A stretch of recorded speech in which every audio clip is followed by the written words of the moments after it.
Hello everyone, প্রাথমিকের interview প্রস্তুতির জন্য আজকে আমরা পরিবেশ সংক্রান্ত বেশ কিছু পরিস্থিতি নির্ভর প্রশ্ন উত্তর আলোচনা করব, যেগুলি খুবই গুরুত্বপূর্ণ। প্রথম প্রশ্ন: ক্লাসে কোনো ছাত্র পরিবেশ নোংরা করলে আপনি তাকে কিভাবে বোঝাবেন? আমি তাকে সরাসরি বকুনি না দিয়ে পরিবেশের গুরুত্ব গল্পের ছলে বোঝাবো। তাকে বলবো যে আমাদের শরীর যেমন পরিষ্কার রাখা দরকার, আমাদের ক্লাসরুমও তেমনি। এরপর তাকে দিয়েই সহযোগিতা করে সেই নোংরা নির্দিষ্ট ডাস্টবিনে ফেলার অভ্যাস তাকে তৈরি করাবো, যাতে সে দায়বদ্ধতা শেখে। পরের প্রশ্ন: বর্জ্য থেকে সম্পদ ধারণাটি বাচ্চাদের কিভাবে দেবেন?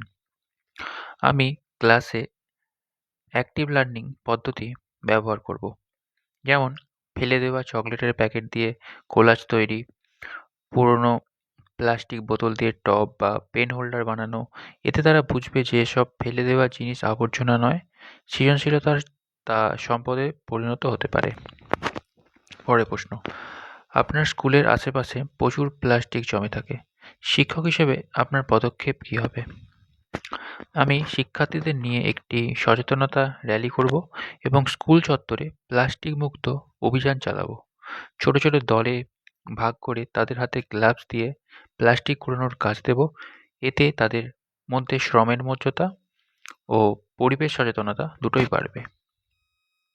পরের প্রশ্ন: প্রাথমিক স্তরে পরিবেশবিদ্যা কি বই প্রাথমিক স্তরে পরিবেশবিদ্যা কি বই দেখে পড়ানো উচিত, না বাইরে নিয়ে গিয়ে?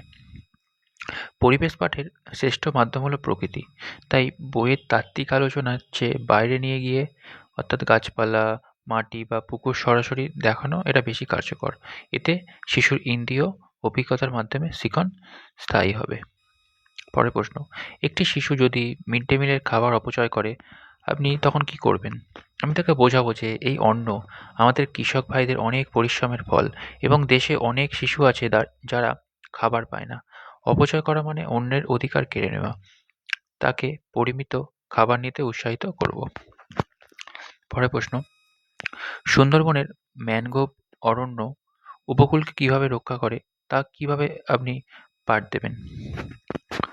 এরকম বলতে পারি, আমি ছবির মাধ্যমে দেখাবো ম্যানগ্রোভ গাছের মূলগুলো কতটা শক্তভাবে মাটিকে আঁকড়ে ধরে থাকে এবং ঝড়ের সময় এই গাছগুলো পাঁচিলের মতো দাঁড়িয়ে সমুদ্রের বড় ঢেউ ও হাওয়ার হাত থেকে গ্রামগুলোকে রক্ষা করে। পরের প্রশ্ন: গাছ লাগানোর গুরুত্ব আপনি শিশুদের কিভাবে দেখাবেন? আমি স্কুলের প্রতিটি শিশুর নামে একটি করে চারা গাছ দেব এবং তাদের পরিচর্যার দায়িত্ব ওই শিশুর ওপর থাকবে। গাছের বৃদ্ধি দেখে সেও আনন্দ পাবে এবং গাছের প্রতি তার মমত্ববোধ তৈরি হবে। পরের প্রশ্ন: কোনো ছাত্র যদি পোকামাকড় বা ব্যাঙ দেখে ভয় পায় বা মারতে চায়, তখন আপনার ভূমিকা কী হবে? আমি তাকে বাস্তুতন্ত্রের ভারসাম্য বোঝাবো। ব্যাঙ যে মশা খায়, সাপ যে ইঁদুর খেয়ে কৃষকদের সাহায্য করে, এই পারস্পরিক নির্ভরশীলতা গল্প তাদেরকে বলবো এবং এতে প্রাণীর প্রতি তাদের ভয়টা দূর হবে। বিশ্ব পরিবেশ দিবস আপনি আপনার স্কুলে কিভাবে পালন করবেন? আমি বৃক্ষরোপণ উৎসব, পরিবেশ ভিত্তিক অঙ্কন প্রতিযোগিতা এবং এলাকার মানুষদের সচেতন করার জন্য শিশুদের নিয়ে একটি নাটক বা পদযাত্রার আয়োজন করব। পরের প্রশ্ন: পরিবেশের ক্লাসে কেন চার্ট বা মডেল ব্যবহার করা জরুরি? কারণ শিশুরা মূর্ত জিনিস থেকে দ্রুত শিখতে পারে, যেমন সৌরজগৎ বা জলচক্র। বইয়ের চেয়ে মডেল বা ডায়াগ্রামে দেখালে তাদের ধারণা অনেক বেশি স্বচ্ছ হয়। পরের প্রশ্ন: প্রাথমিকে পরিবেশ পাঠ কেন সমন্বিতভাবে পড়ানো হয়? শিশুদের কাছে পৃথিবীটা একটা অখণ্ড সত্তা। তারা বিজ্ঞান, ইতিহাস বা ভূগোলকে আলাদা করে দেখে না। তাদের চারপাশের পরিবেশকে জীবনের অবিচ্ছেদ্য অংশ হিসেবে বোঝাতে এই পদ্ধতি নেওয়া হয়। পরের প্রশ্ন: বৃষ্টির জল সংরক্ষণ কেন বর্তমান যুগে অতি প্রয়োজনীয়? ক্রমাগত ভূগর্ভস্থ জল তোলার ফলে জলস্তর নিচে নেমে যাচ্ছে।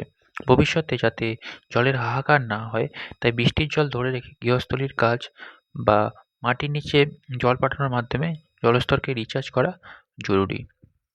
চিপকো আন্দোলন থেকে আমরা কি শিক্ষা পাই? এই আন্দোলন আমাদের শেখায় যে সাধারণ মানুষ রুখে দাঁড়ালে পরিবেশ রক্ষা করা সম্ভব। গাছকে জড়িয়ে ধরে বাঁচানোর এই প্রচেষ্টা আমাদের অরণ্য সংরক্ষণের অনুপ্রেরণা দেয়। পরের প্রশ্ন: সুন্দরবনের বাঘ সংরক্ষণে ম্যানগ্রোভ অরণ্যের ভূমিকা কী? ম্যানগ্রোভ অরণ্য উপকূলকে প্রাকৃতিক দুর্যোগ থেকে বাঁচায় এবং বাঘের স্বাভাবিক বাসস্থান ও খাদ্য শৃঙ্খল বজায় রাখে। এই জঙ্গল ধ্বংস হলে বাঘ ও মানুষ উভয়েরই অস্তিত্ব সংকটে পড়বে। পরের প্রশ্ন, শব্দদূষণ কমানোর জন্য ছাত্রছাত্রীদের কী উপদেশ দেবেন? উৎসবের সময় শব্দবাজি না ফাটানো এবং বিনা প্রয়োজনে গাড়ির হর্ন না দেওয়ার গুরুত্ব বোঝাবো। এছাড়া স্কুল বা হাসপাতালের সামনে সাইলেন্স জোন মেনে চলার শিক্ষা দেব। পরের প্রশ্ন, ক্লাসে পরিবার পড়ানোর সময় আপনি যৌথ পরিবার ও একক পরিবার কিভাবে ধারণা দেবেন? আমি শিশুদের নিজেদের বাড়ির কথা বলতে বলবো। কার বাড়িতে শুধুমাত্র মা-বাবা আছেন আর কার বাড়িতে দাদু ঠাকুমা, কাকা কাকিমা সবাই আছেন, তাদেরকে আমি জিজ্ঞাসা করব। এরপর ছকের মাধ্যমে বোঝাবো যে যেখানে অনেক সদস্য মিলেমিশে থাকে তা হলো যৌথ পরিবার, আর যেখানে শুধু মা-বাবা ও সন্তান থাকে সেটা হচ্ছে একক পরিবার। এতে তারা সহমর্মিতা ও ভাগ করে নেওয়ার গুরুত্ব শিখবে। খাদ্য শৃঙ্খল বিষয়টি প্রাথমিকের বাচ্চাদের কাছে কিভাবে সহজ করবেন? আমি একটি গল্পের সাহায্য নেব, যেমন ঘাসকে খায় ফড়িং, ফড়িংকে খায় ব্যাঙ, ব্যাঙকে খায় সাপ, আর সাপকে খায় ঈগল। এই যে একে অপরকে খেয়ে বেঁচে থাকা এবং শক্তির এক দেহ থেকে অন্য দেহে যাওয়া, এটাই খাদ্য শৃঙ্খল। এতে তারা প্রকৃতির ভারসাম্য ভারসাম্য বুঝবে। স্কুলে সেভ লাইফ সেভ লাইফ কর্মসূচি নিয়ে বাচ্চাদের কি শিক্ষা দেবেন? আমি তাদের ট্রাফিক সিগন্যালের ৩টি রঙের অর্থাৎ লাল, হলুদ, সবুজ মানে বোঝাবো। জেব্রা ক্রসিং দিয়ে রাস্তা পার হওয়া এবং সবসময় ফুটপাত ব্যবহারের গুরুত্ব বলবো। বাড়িতে গিয়ে তাদের বাবা-মাকে হেলমেট পরতে অনুরোধ করার জন্য উৎসাহিত করব। পরের প্রশ্ন, শিশুদের জলচক্র বোঝানোর সহজ উপায় কি? আমি একটি ভিজে কাপড় রোদে শুকোনোর উদাহরণ দেব। জলটা বাষ্প হয়ে উপরে চলে গেলে সেখান থেকে ঠান্ডা হয়ে মেঘ হলো এবং আবার সেটা বৃষ্টি হয়ে ফিরে এলো। এই যে চক্রাকার আবর্তন, এটাই হচ্ছে জলচক্র। গ্লোবাল ওয়ার্মিং বা বিশ্ব উষ্ণায়ন বাচ্চাদের কিভাবে বোঝাবেন? আমি তাদের বলবো, পৃথিবীতে একটা বড় ঘর। আমরা যদি গাছ কেটে ফেলি এবং বেশি ধোঁয়া ও দূষণ করি, তবে এই ঘরের ছাদটা গরম হয়ে যাবে। ফলে উত্তর মেরুর বরফ গলে সমুদ্রের জল বেড়ে যাবে। তাই পৃথিবীকে ঠান্ডা রাখতে আমাদের অনেক গাছ লাগাতে হবে। পরের প্রশ্ন, বায়ু দূষণ রোধে শিশুদের ভূমিকা কি হতে পারে? আমি তাদের বলবো, বাজি না পোড়াতে, প্লাস্টিক বা জঞ্জাল না পোড়াতে, যাতায়াতের জন্য সাইকেল ব্যবহার বা হেঁটে যাওয়ার অভ্যাস করতে বলবো। স্কুলে ও বাড়িতে গাছ লাগিয়ে বাতাসকে শুদ্ধ রাখার পরামর্শ দেব। পরের প্রশ্ন, জৈব সার কেন রাসায়নিক সারের চেয়ে ভালো? রাসায়নিক সার সাময়িকভাবে ফলন বাড়ালেও মাটির বন্ধু পোকাদের মেরে ফেলে এবং জল বিষাক্ত করে। অন্যদিকে পচা পাতা বা গোবর গ্যাস, এটা জৈব সার মাটির উর্বরতা কি করে? চিরস্থায়ী করে এবং আমাদের স্বাস্থ্যের ক্ষতি করে না। পরের প্রশ্ন, পশ্চিমবঙ্গের তরাই ও ডুয়ার্স অঞ্চলের বৈশিষ্ট্য কি? তরাই মানে স্যাঁতস্যাঁতে অঞ্চল। হিমালয়ের পাদদেশে অবস্থিত এই অঞ্চল ঘন বন ও চা বাগান দিয়ে ঘেরা। এখানে প্রচুর বৃষ্টি হয় এবং বন্যপ্রাণী যেমন হাতি, গণ্ডার দেখা যায়। পরের প্রশ্ন, ধান পশ্চিমবঙ্গের তথা ভারতের প্রধান খাদ্যশস্য। এটি পড়ানোর সময় কি কি তথ্য দেবেন? ধান চাষের জন্য প্রচুর জল ও উষ্ণ জলবায়ুর প্রয়োজন। আর পশ্চিমবঙ্গের বর্ধমান জেলাকে ধানের গোলা বলা হয়, এই তথ্যটি দেব। এছাড়া খারিফ ও রবি শস্যের পার্থক্য সহজভাবে বলবো। পরের প্রশ্ন, পরিযায়ী পাখি বলতে কি বোঝেন? শীতকালে সুদূর উত্তর বা শীতপ্রধান দেশ থেকে যে পাখিরা খাবারের খোঁজে এবং ঠান্ডার হাত থেকে বাঁচতে আমাদের দেশে আসে, তাদের পরিযায়ী পাখি বলে। যেমন সাঁতরাগাছির ঝিল বা বিভিন্ন বিলে এদের দেখা যায়। পরের প্রশ্ন, কোনো ছাত্র যদি ক্লাসে খুব চঞ্চল হয় এবং পরিবেশের কাজে মন না দেয়, আপনি তখন কি করবেন? তাকে আমি কোনো বিশেষ দায়িত্ব দেব, যেমন গাছে জল দেওয়ার দায়িত্ব বা ক্লাসের বাগান তদারকি করা। দায়িত্ব পেলে শিশুটি ব্যস্ত থাকবে এবং প্রকৃতির প্রতি তার ভালোবাসা জন্মাবে। পরের প্রশ্ন, চাইল্ড সেন্ট্রিক এডুকেশন বা শিশুকেন্দ্রিক শিক্ষা পরিবেশ পাঠে কিভাবে আনবেন? আমি ক্লাসে লেকচার দেওয়ার বদলে শিশুদের প্রশ্ন করতে উৎসাহ দেব। তারা তাদের চারপাশের পরিবেশ থেকে কি দেখলো, যেমন কোনো পাখি বা ফুল, তা ক্লাসে বলতে বলবো। তাদের অভিজ্ঞতাকেই পাঠের মূল ভিত্তি করব। স্কুলে মিড ডে মিলের গুণমান বজায় রাখতে আপনি কিভাবে তদারকি করবেন? আমি প্রতিদিন রান্না হওয়ার আগে চাল, ডাল ও আনাজপত্র পরিষ্কার আছে কিনা দেখব। রান্না হওয়া খাবার নিজে আগে খেয়ে দেখব এবং রান্নার লোক যাতে পরিষ্কার পরিচ্ছন্ন রান্না করেন তা নিশ্চিত করব। পরের প্রশ্ন, কোনো এলাকা যদি খরাপ্রবণ হয় সেখানকার বাচ্চাদের কি শেখাবেন? জল অপচয় একদম না করা, ব্রাশ করার সময় কল বন্ধ রাখা এবং বৃষ্টির জল কিভাবে বালতিতে ধরে রাখা যায় তা শেখাবো। এছাড়া কম জলে হয় এমন চাষবাসের ধারণা দেব। পরের প্রশ্ন, প্রাথমিক স্তরে মানচিত্র কেন জরুরি? নিজের গ্রাম, জেলা বা রাজ্য কোথায় অবস্থিত এবং উত্তর, দক্ষিণ, পূর্ব, পশ্চিম দিক চিনতে পারলে শিশুর মধ্যে স্থানের ধারণা তৈরি হবে। এটি তাকে পরিবেশের সঙ্গে খাপ খাওয়াতে সাহায্য করে, তাই প্রাথমিক স্তরে মানচিত্র জরুরি। প্লাস্টিক বোতল ব্যবহার না করে মাটির কুঁজো বা স্টিলের বোতল ব্যবহারের সুফল কি? প্লাস্টিক থেকে ক্ষতিকর রাসায়নিক জলে মিশতে পারে, যা শরীরের পক্ষে ক্ষতি করে। মাটির কুঁজোর জল প্রাকৃতিকভাবে ঠান্ডা ও নিরাপদ। এই সচেতনতা আমি ক্লাসে গড়ে তুলব। পরের প্রশ্ন, কোনো ছাত্র যদি শারীরিক প্রতিবন্ধী হয় তাকে কি আপনি পরিবেশ ভ্রমণের ফিল্ড ট্রিপে নেবেন? অবশ্যই নেব, কারণ অন্তর্ভুক্তিমূলক শিক্ষা অনুযায়ী তাকে বাদ দেওয়া যাবে না। তার জন্য বিশেষ ব্যবস্থা করব এবং বাকি বন্ধুদের বলবো তাকে সহযোগিতা করতে, যাতে সেও প্রকৃতিকে অনুভব করতে পারে। পরের প্রশ্ন, আবাসিক পাখি ও বন্যপ্রাণীর মধ্যে পার্থক্য ক্লাসে কিভাবে করবেন?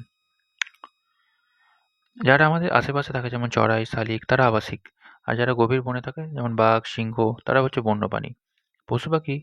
পশু পাখিদের কেন খাঁচায় রাখা উচিত নয় তা গল্পের মাধ্যমে বোঝাবো। পরের প্রশ্ন, বন সৃজন কেন আমাদের শেষ সম্বল? ক্রমবর্ধমান কার্বন ডাই অক্সাইড শুষে নিতে এবং যোগাতে গাছের বিকল্প নেই। মাটি ক্ষয় রোধ করতে এবং বৃষ্টি নামাতে বন সৃজন আমাদের আবশ্যিক কর্তব্য। শব্দবাজি মুক্ত দীপাবলি, এই বার্তাটি কিভাবে ছাত্রছাত্রীদের মনে গেঁথে দেবেন? বাজি ফাটালে অসুস্থ মানুষ, শিশু এবং পোষ্য প্রাণীদের কি পরিমাণে কষ্ট হয় তা তাদের বোঝাবো। আলোর উৎসব মানে প্রদীপ জ্বালানো, আনন্দ করা, দূষণ করা নয়। এই মূল্যবোধ তৈরি করব। পরের প্রশ্ন, মাটির কয়টি স্তর ও মাটির যত্ন কেন নেওয়া উচিত? মাটির ওপরের স্তরটি সবথেকে উর্বর। রাসায়নিক সার ও প্লাস্টিক ব্যবহারে এই স্তর নষ্ট হচ্ছে। মাটি নষ্ট হলে ফসল হবে না এবং প্রাণীকুল সংকটে পড়বে। এটি ডেমো দিয়ে দেখাবো। একটি ক্লাসে অনেক জাতি ধর্মের শিশু থাকলে আপনি পরিবেশের মাধ্যমে সংহতি কিভাবে আনবেন? বিভিন্ন ধর্মের উৎসবে পরিবেশের কি ভূমিকা তা নিয়ে আলোচনা করব। মানুষ যে প্রকৃতিরই সন্তান এবং আমাদের পরিচয় যে এক তা বোঝাবো। সোলার প্যানেল বা সৌরশক্তি ব্যবহারে বাড়াতে আপনি বাচ্চাদের কি বলবেন?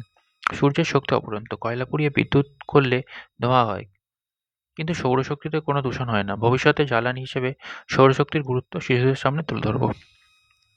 পরের প্রশ্ন, শিশুদের ব্যক্তিগত স্বাস্থ্যবিধি কিভাবে শেখাবেন? নিয়মিত নখ কাটা, সাবান দিয়ে হাত ধোয়া এবং পরিষ্কার পোশাক পরার অভ্যাস করাবো। এটি একটি ছোট ছড়ার মাধ্যমে মজার ছলে এই অভ্যাসগুলি শেখানো যায়।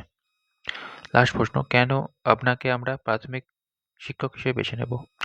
আমার মধ্যে ধৈর্য, শিশুদের প্রতি মমতা এবং ডিএলএড প্রশিক্ষণে অর্জিত বৈজ্ঞানিক পাঠদান পদ্ধতি প্রয়োগের দক্ষতা আছে এবং আমি কেবল তথ্য দেব না, বরং শিশুদের আদর্শ মানুষ ও পরিবেশ সচেতন নাগরিক হিসেবে গড়ে তোলার ক্ষমতা রাখি।